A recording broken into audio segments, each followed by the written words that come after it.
Welcome back to another episode of the Ben and Bergs podcast. I'm Ben, your favourite high school dropout and founder of Collective Shift.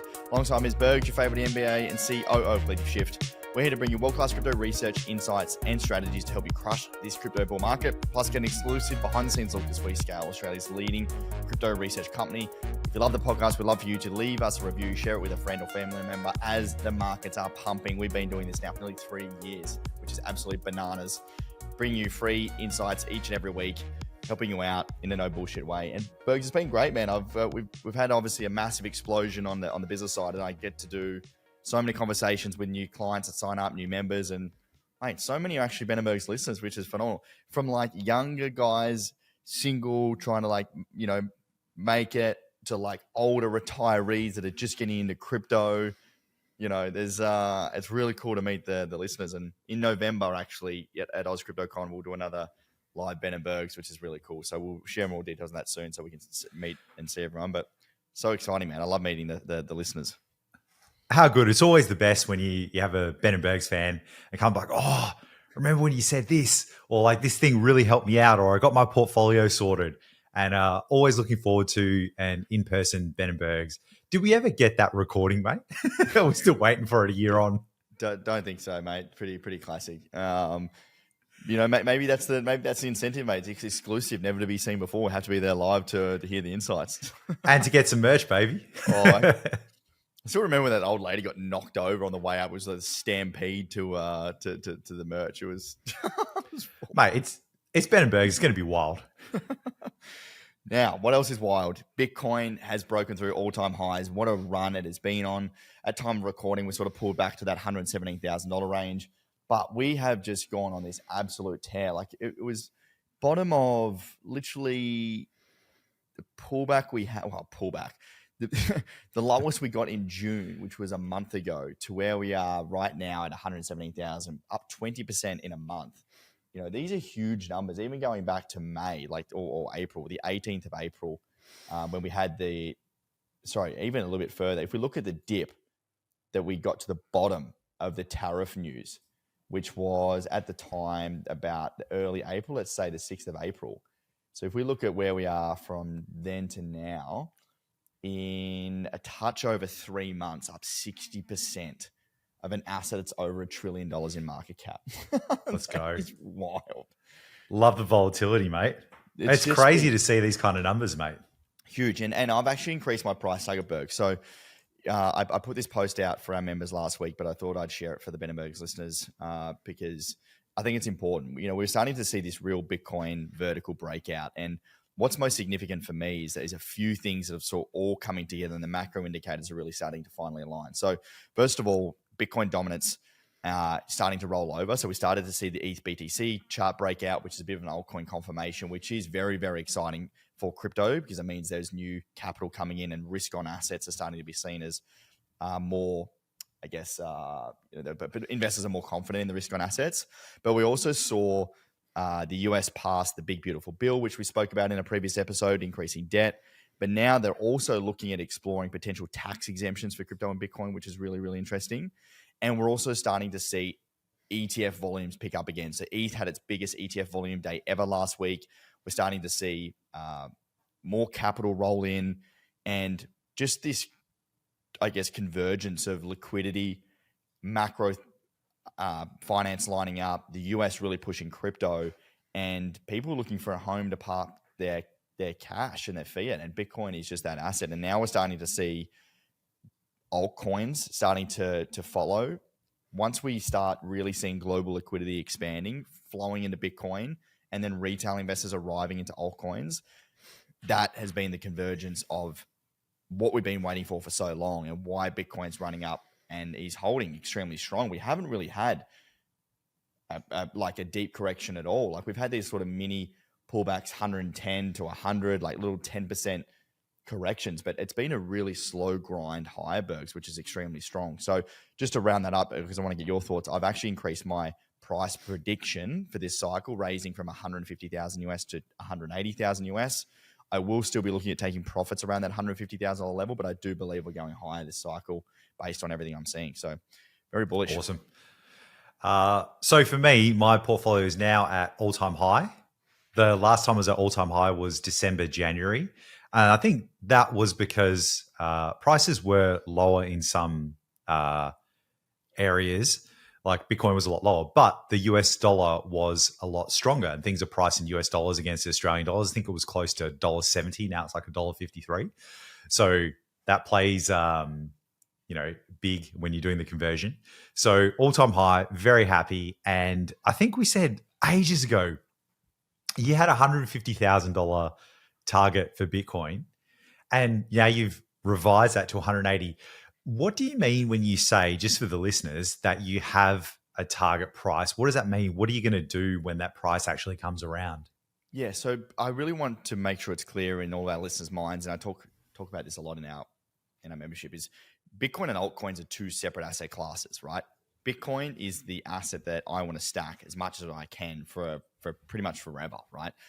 What I'm saying when I think Bitcoin is going to hit $180,000 is based on the fact that structurally, I believe that's going to be around the time where I'm going to start to take potentially up to 1/3 of my Bitcoin stack off the table to reallocate into other assets and diversify into things like property. But the remaining 2/3 I want to keep and stack for a long time.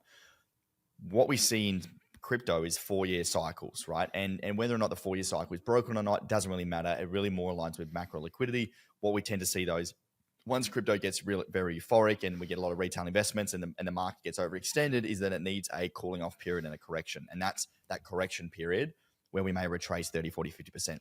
And what I'm saying here is that based on, US policy, global liquidity, altcoin market cap starting to really rally, is that I believe Bitcoin will get to somewhere around $180,000 now before we start to see a bit of a correction and deeper, potentially, multi-month correction period. So that'll always update on data, but that Bitcoin target gives me my altcoin targets. I don't necessarily set altcoin targets because it can get very, very euphoric very, very quickly. Bitcoin gives me a good leading indicator on when I might start to take my altcoin profits. And your goal is to stack more Bitcoin. That's the ultimate goal. So the number one goal is for me right now is to diversify. So I'm buying property for my parents. I also want to look at potentially, building up a like a stock portfolio, whether that be like a cash generating liquid, managed fund, something like that, to also get some diversification away from crypto, because of my business and my crypto assets are in crypto.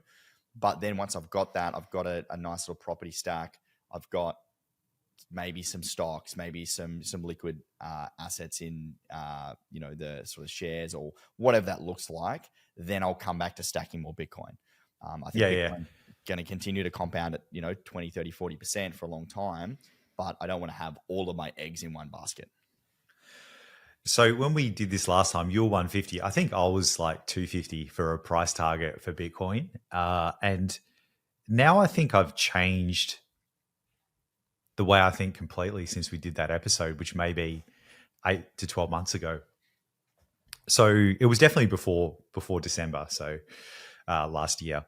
Now I think I'll be stacking more Bitcoin, and I look at it in terms of when I used to first get into the stock market, and you'd read these like magazines back then, and because they used to move markets, and reading forums, reading Hot Copper, all these junior miners, all this kind of thing, and you start to try and buy individual stocks and speculative stocks and get in and get out, and it's more akin to swing trading, doing technical analysis, all those kind of things. And now I just put my money into ETFs, and I'm dollar cost averaging in. I'm buying every other week, and that's going to go for infinity. And I'm going to have every 10 years, I'll have a couple of down years, and that will be fine. But I'm buying the total market. I'm starting to apply that thinking to crypto now as well, where, I do have, 15% of my portfolio in altcoins, and I'll manage those. But I really see Bitcoin as being the equivalent of having an ETF where it's relatively predictable and people want it. It's going to be around for a while, and I don't want to miss out on it. So I start putting more and more in there, because I'm in a different position to you, Ben, where I don't need to diversify. I'm already diversified. I think I need a bit more risk. No, I don't think. I need a bit more risk and a bit more concentration. That will come from Bitcoin and a few alts. and I don't require the cash flow. I have enough cash flow outside of work. Then I've got work with you and business.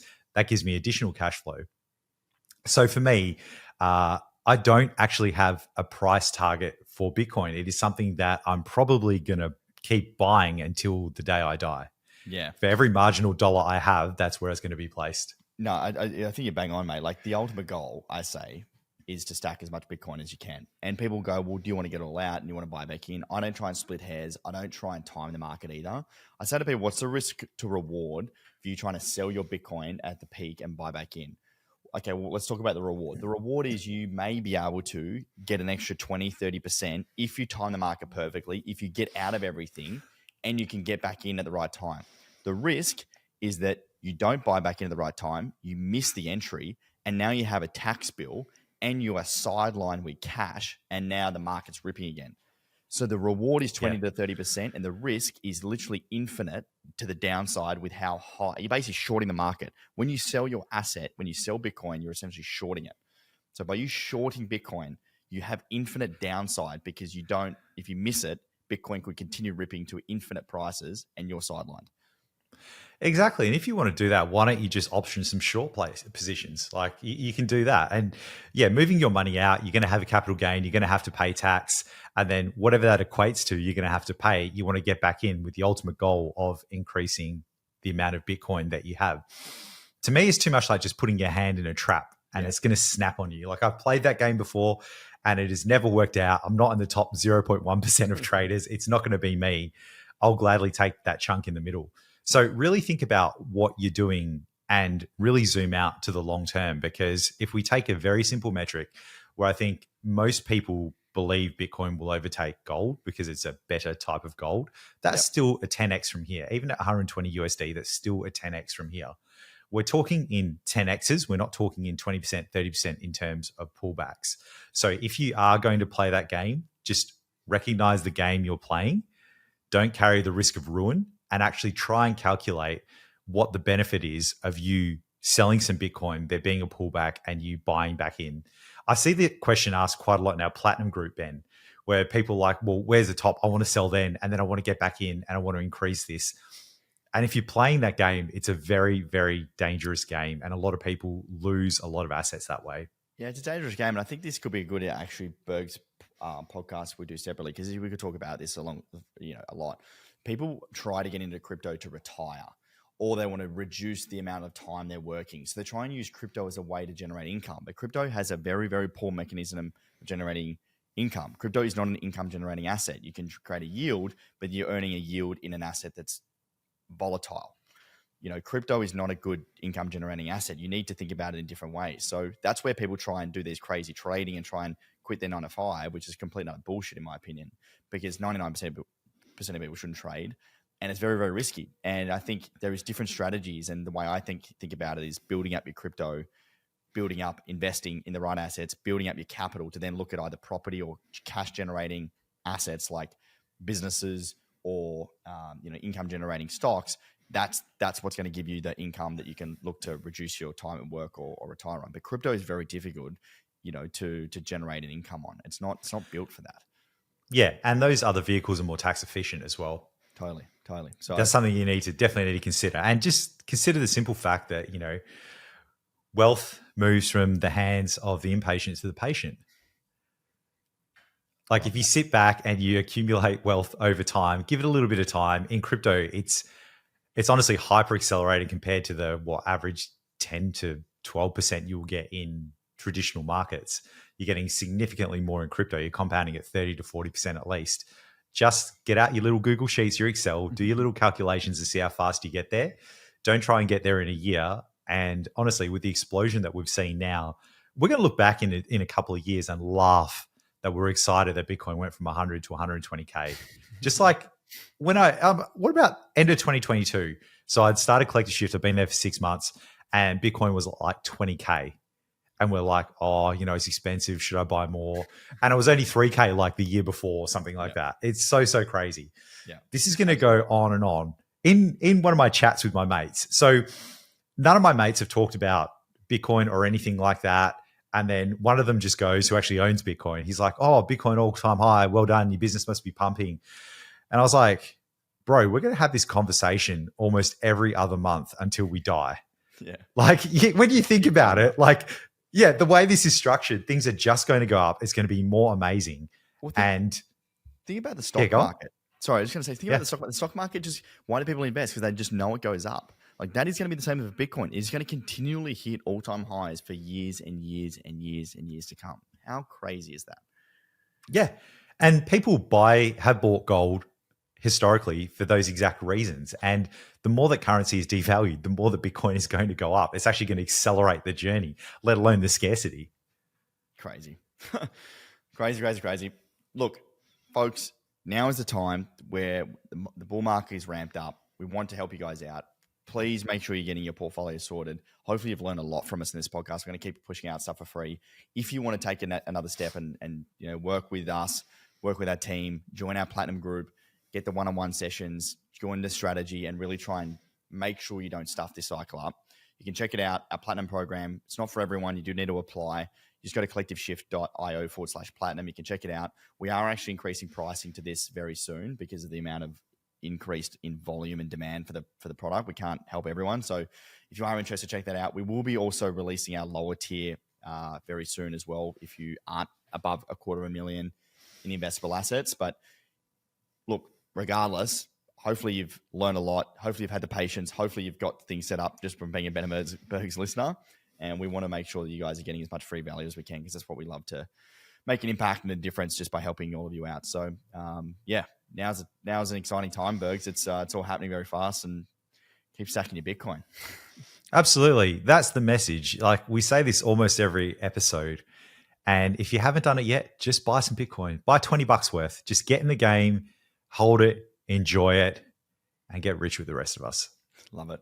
Thanks so much, folks. If you like this episode, please share it with a friend or a family member. It's how we grow the podcast each and every week. Leave us a follow or subscribe on your podcasting app, and we'll see you on the next episode. Thanks, champions.